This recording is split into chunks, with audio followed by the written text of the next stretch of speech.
So, hi, Mr. Daniel. We welcome you to our Dalimss Podcast, and we have our children from Dalimss and Beam School. Good afternoon, sir. My name is Dhruv Rateria from class 12th Commerce. My name is Aman Goel from class 12 Science. Okay, nice to meet you. I'm Daniel Rhodes, and I'm from New York. And right now I'm studying Indian philosophy at PHU here in Varanasi. Oops.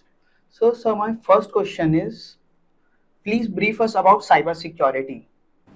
Okay, yeah. So cybersecurity is it's an old field, as old as the internet, but in recent years it's become more and more important as more of us spend time online, sharing information. Companies all have very large digital footprints, a lot of computers, a lot of traffic. It's becoming more and more important. And unfortunately, hackers also are becoming much better at their jobs. Every month, every week, every day, we hear about new hacks that are becoming more and more dangerous and also more and more expensive. So cybersecurity, it's at the moment a medium-sized industry, but it's growing rapidly. It's one of the quickest growing industries in the U.S. and in the world today. So it's a very exciting industry to be in now, and it's going to become much more dynamic and exciting moving forward. And generally speaking, cybersecurity is just an attempt to secure and defend against malicious attacks. So my second question would be, what are the main components of a strong password and why they are required, why they are important? Yeah, it's a great question. So a strong component of a password, it's going to be different kinds of information. So what hackers are doing is they're not just trying to guess your password, they're also using algorithms to run through all the possible options. That is very dangerous. It sounds very dangerous. Yeah, and there's actually a statistical probability based on your password of how long it's going to take the hackers to just simply crack your password. So what you want to do is to use as many kinds of information. So don't just include letters. Include different kinds of letters, capital letters, lowercase letters, also maybe some numbers, maybe some other like comma or exclamation point. The problem is that the more complicated you make your password, the harder it is for you to remember your password. And when you write it somewhere, then it's... Exactly. So this is something we find with a lot of companies is that they force their employees to make complicated passwords. So the employees just write it down and put it on a sticky note on their computer, and then the hackers just see it. Is it dangerous? I save my passwords on Google Keep. I shouldn't have said that on the podcast. Is it dangerous that I save my passwords on Google Keep? Because it's so hard to remember them. Yeah, so they're actually password managers, and this is what it's a good and a bad thing. It's a good thing to have a password manager because then every single time you create a password, you can create a new password, and it's automatically saved. So that if one of your passwords is leaked, it's just one password. It's not all of them. But the problem with password managers is that if someone breaks into your password manager, now they have everything. Yeah, and this actually happened recently, about 6 months ago. One of the largest password managers in the U.S. Was hacked, and a lot of information was leaked. So it's something that the security field is kind of learning to deal with. And maybe you can kind of diversify. You can save some of your passwords to your phone. Like I know Apple has a keychain. Chrome has everyone has one. But at the moment, for most people, using a password manager is the safest option because Google is going to do a better job at protecting your information than you can do. But there's still going to be that issue. Data breaches. Yeah, exactly. Yeah. Something that just the last point on this is something that they're recommending is instead of just creating random letters, create random words. So do like green, monkey. Things that don't make sense. Things that don't make sense, but that are easy to remember. So that's the key because for a computer, it's just going to be rolling through options. Yeah. But a human is able to understand semantics. Yeah. Green, that's a word. Monkey, that's a word. And for a computer, it's not going to think to put those together. So my next question is, why cybersecurity is important? Yeah, so like we said in the beginning, it's important because information today is the most valuable commodity we have.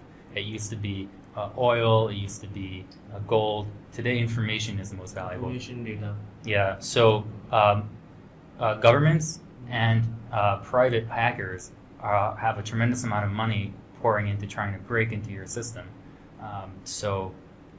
This is the most valuable thing that you have as a person, often, and as a company. this is going to be your most valuable asset. So it's Is it important. true? Because I was listening to a podcast the other day, and they were discussing that in this day and age, you are the product because your data is valuable. Exactly. How true is that? Yeah. There's a saying that if you're not paying for the product, then you are the product. So when you go on That's Facebook, That is really scary. then they're going to be using your data. And there's some people like, have you heard of Andrew Yang? Andre, He's a political person in the U.S. maybe I guess. Yeah. And he's trying to introduce these ideas around you should have ownership over the data you create, Yeah, I've heard about the person. and then companies should have to rent it from you or buy it from you. So let's say you're browsing Google. Right now, Google owns your data. Yeah. But they're trying to create this new system where the individual owns their data, and then they could sell it to Google, or they can rent it to Google, and then make money off of that. That is an interesting idea. Yeah. In talking about famous people in US, this person was really famous. I don't recall his name. The one who was against net neutrality. He was a person of Indian origin. I don't remember his name. He was very infamous in US. Yeah. So last year when I was in US, so they had his posters up, and people were not talking good things about him. Okay. Yeah. Net So neutrality. what is your view on net neutrality?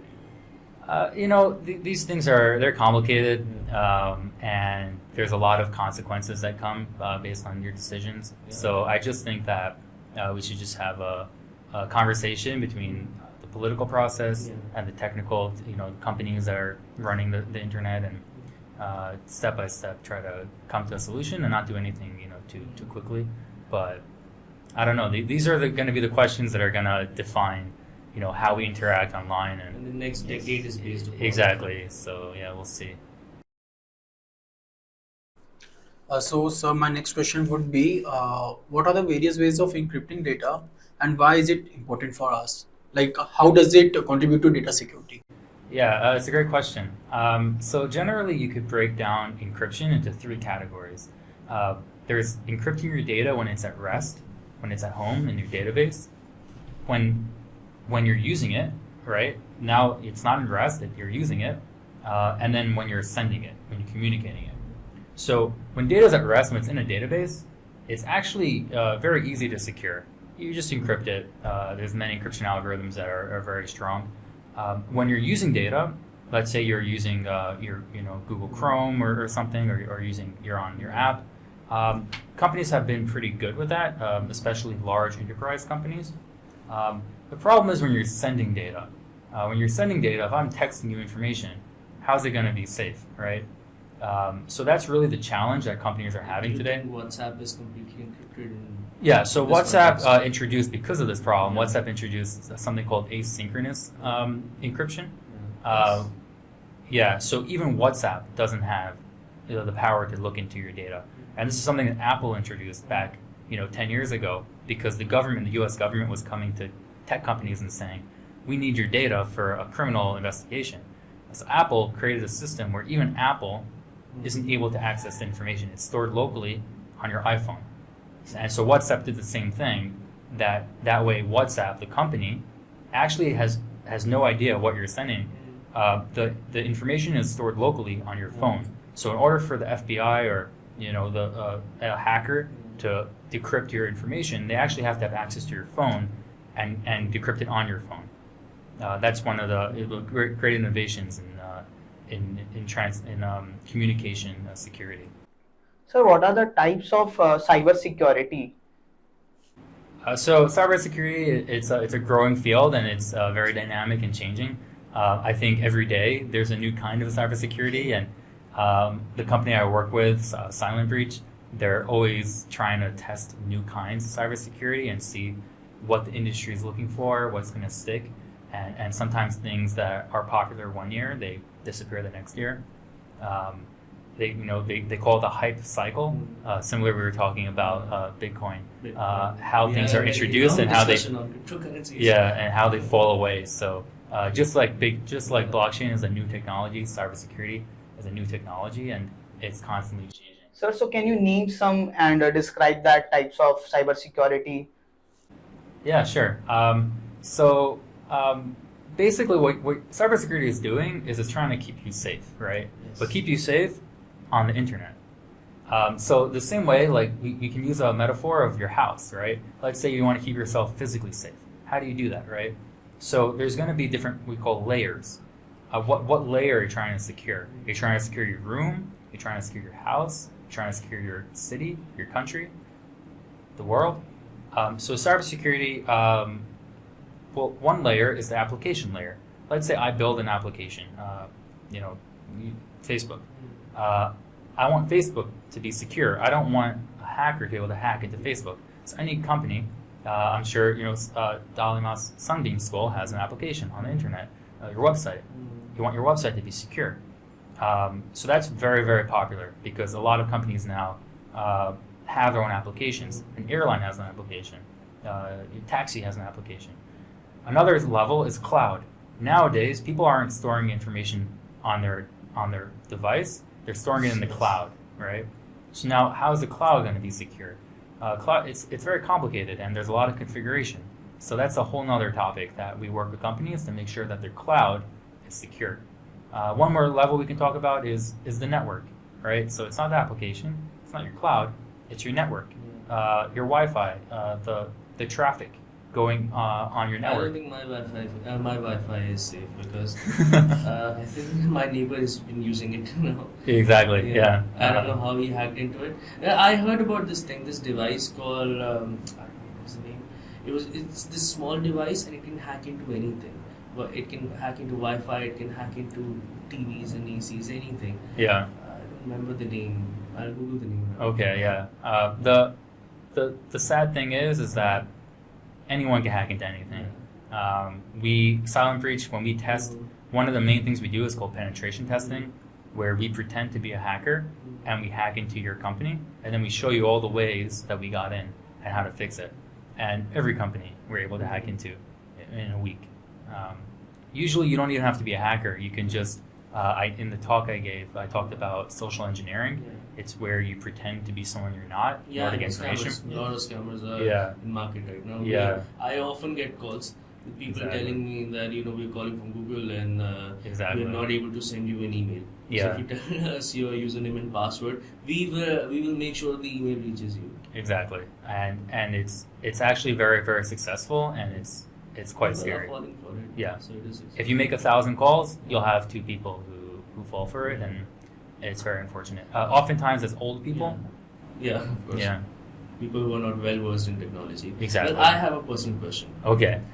So lately, what I've been experiencing this phenomena where whatever I talk about to my friend on WhatsApp, I've been seeing the ads regarding it Yeah. related to the topic. Yeah. So how does that happen? Why is it happening with me? And in addition to this, what I've been seeing is the other day I was talking to my mom about I guess washing machines. And then I started seeing ads on washing machine, but I didn't Google it. I didn't type it anywhere. Mhm. But then just by speaking it to, my phone is showing me ads. Interesting. Just by talking about it. Yeah. How does that happen? Because I'm very confused. I'm not getting a definite answer anywhere Yeah. in the world. Okay. Yeah. So that's actually my specialty is marketing, and that's Yeah. actually a marketing question or advertising question. Yeah. And it's something that Google has been at the front of, but all social media companies, Amazon does it very strongly. It's called retargeting. So WhatsApp, unfortunately, WhatsApp is owned by Meta, which is the parent of Facebook, and they're basically they're a tech company, but really they're an advertiser. That's where their money comes from. It comes from selling ads. So any information that Google or that Facebook or Meta has on you, they're gonna try to find a way to sell it to someone. Then how are they encrypted then? Why do they advertise themselves as encrypted if my data is being used as, for data mining? Yeah. So I'm not sure how WhatsApp does it. I'm sure if you read their data contracts, you'll see it. It's somewhere buried. Yeah. I suppose it's something where they don't share your data with the advertisers, but they extract from your data some information. So they don't. Yeah. So they'll say, we won't tell the advertisers what you texted, but we'll say this guy is interested in washing machines. Yeah, it's on one hand it's problematic in terms of privacy. On the other hand, it's very good if like you want to see good ads, right? Mhm. You don't want to. If you turn that off, all the ads you're going to get are going to be about things you have no interest in. Generic ads. Exactly. So on the other hand, there is a benefit that advertisers are doing a better job at showing you things you actually want. Yeah. This is so scary, but once you think about all this, it's so scary. Yes. Yeah, absolutely. we Location, also see- location's another issue. Location tracking. The second you land in a new city, you get new ads. That's what happens whenever I land in Delhi, I start seeing ads on restaurants. Yeah, exactly. Yeah, they know where you are. Yeah. And the ads generally go like, you like to eat food? Come here. You know you like to eat food. Because you're human, and humans like to eat. Yeah. Sorry. Want to try Japanese? Come here. Sir, so how app locks are safe? Because already Instagram, Facebook, they're providing encryption, but we can use app locks also, and someone can hack that app locks also. So how we can secure our apps through that? Because we are talking through social media a lot these days. So you want to know how to be more secure using Yes, sir. social media? Yes, sir. So there's two sides to that, and for most people, actually, the technical challenge is not as large as the social challenge. So for most people, I would suggest be careful about what you're sharing on social media on purpose. Not the stuff that you're afraid the hacker is going to find, but the stuff that the whole world can see. Sensitive information. Sensitive information, because maybe today you don't mind telling people, where you store your passwords, but maybe in a month from now or in a year from now. I'm very scared now. Yeah. I'm going to ask Krishna to edit it out. But like, let's say photographs, right? You send someone a photograph. Maybe today it's fine, but do you want that photograph to exist in 10 years? So when you're putting information out on the internet in what we call plain text, available to anyone, you have to think, is this information I want out there in a year, in 10 years, for the rest of my life? And that's information that you're giving up control over. And it's available to everyone. And so hackers are using this. Again, during the lecture today, I spoke about something called spear phishing, where hackers are not just going to send you a generic email or SMS. They're going to do a little research on you, check out your Instagram, check out your Facebook, check out your Twitter, see, okay, what's this guy into, who are his friends, and then they'll send you a very specific targeted, and now they even have algorithms that will do this automatically, a targeted email saying, oh yeah, thanks for visiting our restaurant last week. You forgot your credit card. Can you confirm your information? And you think, oh yeah, I went to that restaurant last week, right? There's this woman on YouTube who does live hacking, and she does this performance where she finds someone who tagged a hotel in Cancun, Mexico, that they vacationed at. Yeah, I've heard about this. Yeah. It was on news all over. Yeah, exactly. And all she needed was that one piece of information. Now, of course, we're social people. We want to be social, but it's just that kind of basic awareness. Like, do I really need to share this with the whole world, or maybe I can share it privately in a text? And now also a lot of texting apps like WhatsApp, they do a great job of allowing you to set the information to delete. Yeah. So Disappearing messages. disappearing messages. And I think this should be something that we introduced as just like what we call digital hygiene. That not, in general, you don't need your information to stay around forever. Especially sensitive information like your birthday, passwords, of course. Don't text your password. Give them a call. All right, that's a very basic thing. Apparently, I'm not even safe with calls. Because, they data mining my calls also. Yeah. But for sure, a text is gonna be much more dangerous. It's so advanced now. Gone are the days of Norwegian prince emailing you that I want money. Yeah, exactly. Yeah, the good old days. Good old days. Never Yeah. thought we were gonna call it the good old days. Yeah, exactly. Yeah. There used to be a scam when someone used to pretend to be a Norwegian prince, and they used to email you that I'm stuck in New York. I will give you $1 million if you give me $1,000 right now. So a lot of people used to fall for that. Yeah. That I'm going to be friends with a Norwegian prince and he's going to make me very rich. That was a game we would play like when we were kids. We would have these conversations with these princes. Yeah. Like we knew there weren't, but like it was just fun. It was Send fun. me some pictures. Oh, that's so cool. So does multi-factor authentication 2FA. contribute to data security? Like Yeah. hackers get through it also. Yeah. So we have two names for that: 2FA, two-factor authentication, and today also we talk about MFA, multi-factor recognition. And actually, it's the number one recommendation we make across the board. It's the single most effective thing you can do. It's free most of the time, and it really introduces that like extra layer of security. That if someone does get your password, they can't do anything with it. If someone does get access to your computer, they can't do anything with it.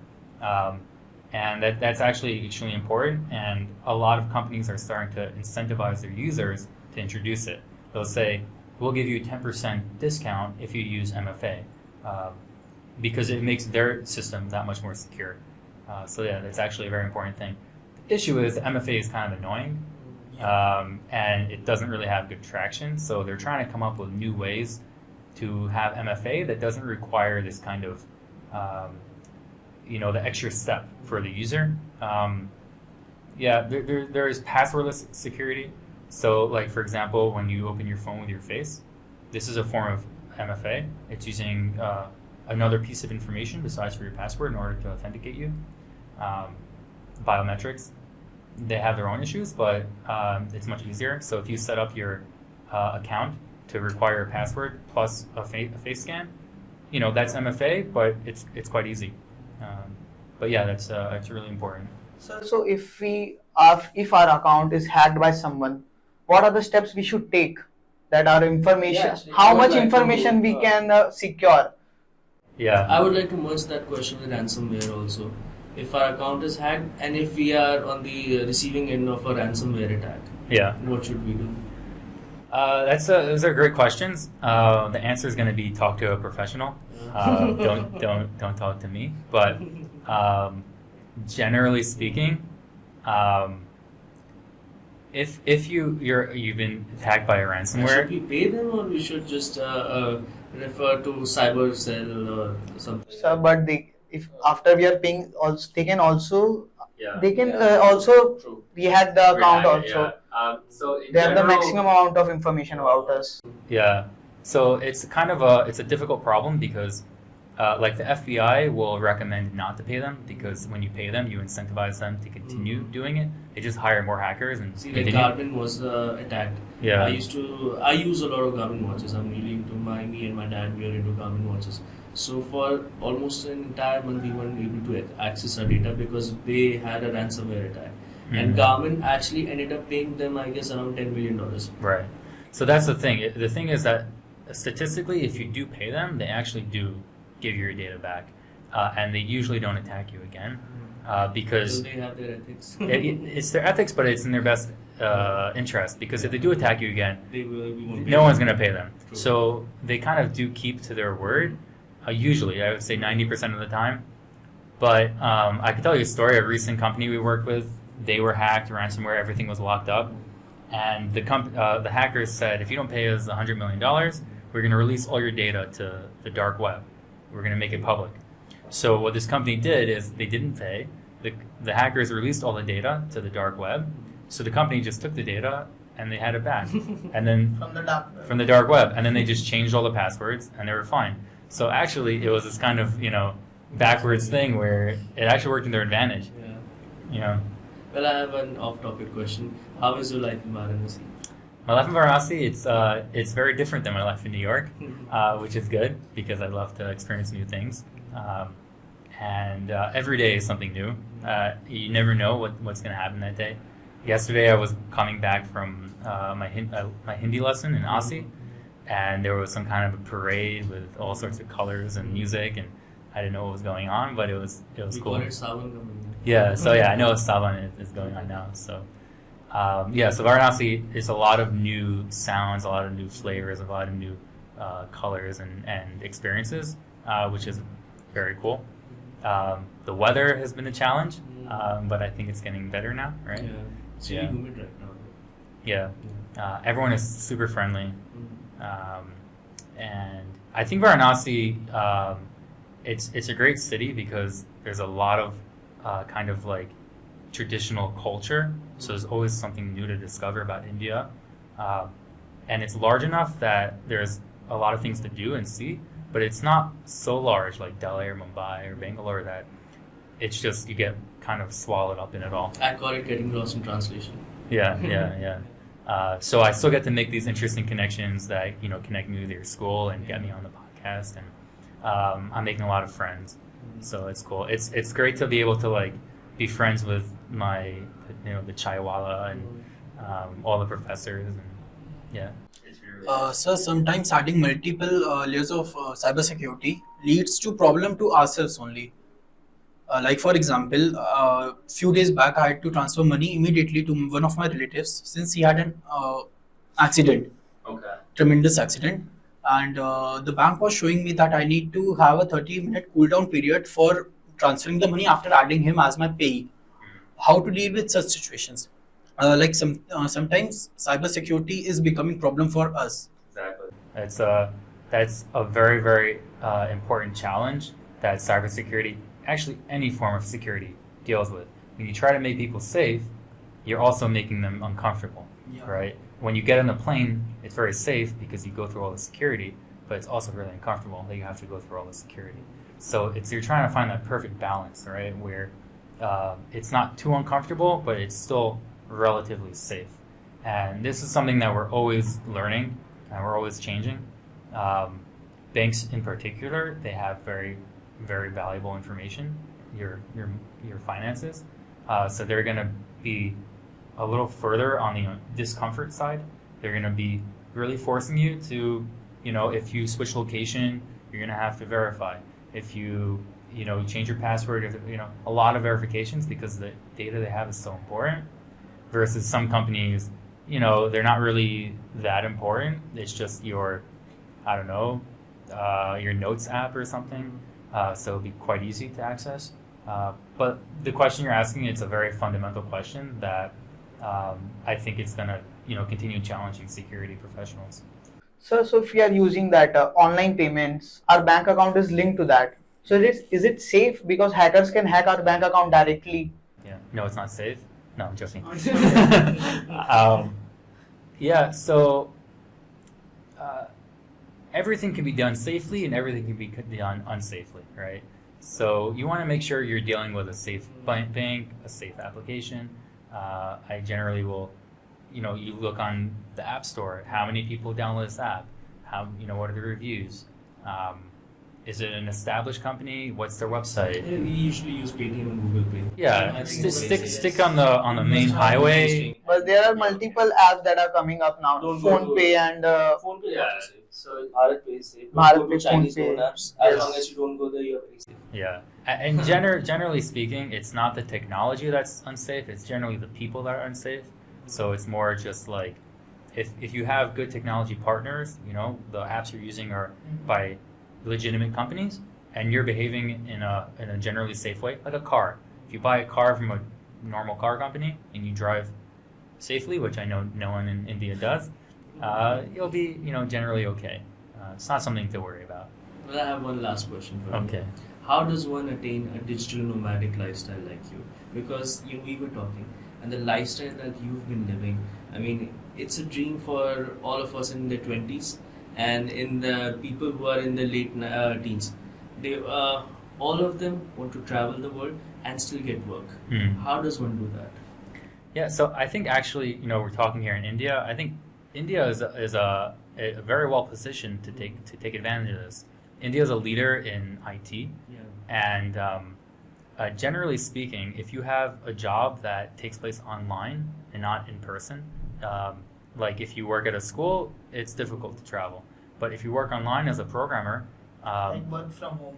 Yeah, work from home, then that makes it much easier. And I found that it's not about like this or that. It's about finding the balance that you want in your life. So maybe you don't want to travel the whole year. Maybe you want to, spend 3 months in a new country. So then you get a home there. You get maybe a shared office space like WeWork, we use in the US. We have Coworks also. Co-working Coworks space. is there's an Indian company called Coworks, and then we have WeWork here, but I don't think WeWork has been very successful. Yeah. It is not even successful anymore, I think. I think it's gonna shut down. But it introduced a whole new way of working and interacting. And changed the game. Yeah, so kind of using those kinds of ways to create a kind of flexible life for yourself. So you're going to have to be picky. You're going to have to take jobs that allow you to work at different hours of the day, which, again, IT is, I think, very well positioned for that. And also, it's quite well paid, so it helps you to be able to afford it. Someone growing up in New York, traveling is actually much cheaper for me than it is to live in New York. So I actually save money traveling because, again, another great company, Airbnb, I have an apartment back in New York, and I just Airbnb it when I'm out there. So that takes care of my rent. Actually, I make a little bit of money, and I can spend it wherever I want. I'll contact you next time I'm in New York. Yeah, please. For the Airbnb to get a discount on your Absolutely. Yeah. So it's just about understanding what are the main things you need in your life in terms of a home, in terms of work, in terms of social. It's very important, I think, to have social connections. So maybe travel somewhere where you already have friends. Another great thing that I've done is when I was younger, I've done internships. Internship it's a free job, but for me it wasn't about the money. It was more I want to be able to experience a new culture. So I interned, I was telling you, in Beijing. I interned in Dubai. I interned in Bangkok. These are just like great experiences for me to be able to be introduced rapidly into a new culture, feel at home there, make friends, and then and now whenever I go back, it's a second home. Well, thank you so much, Daniel. Thank you, sir. Thank you for giving us your time. Thank you for the guest lecture that you've taken. Thank you for coming to our podcast, and we can't thank you enough for It's been a pleasure. Thank you so much for inviting me. Thank you. Okay. Thank you, guys. Thank you. Thank you, sir. Thank you.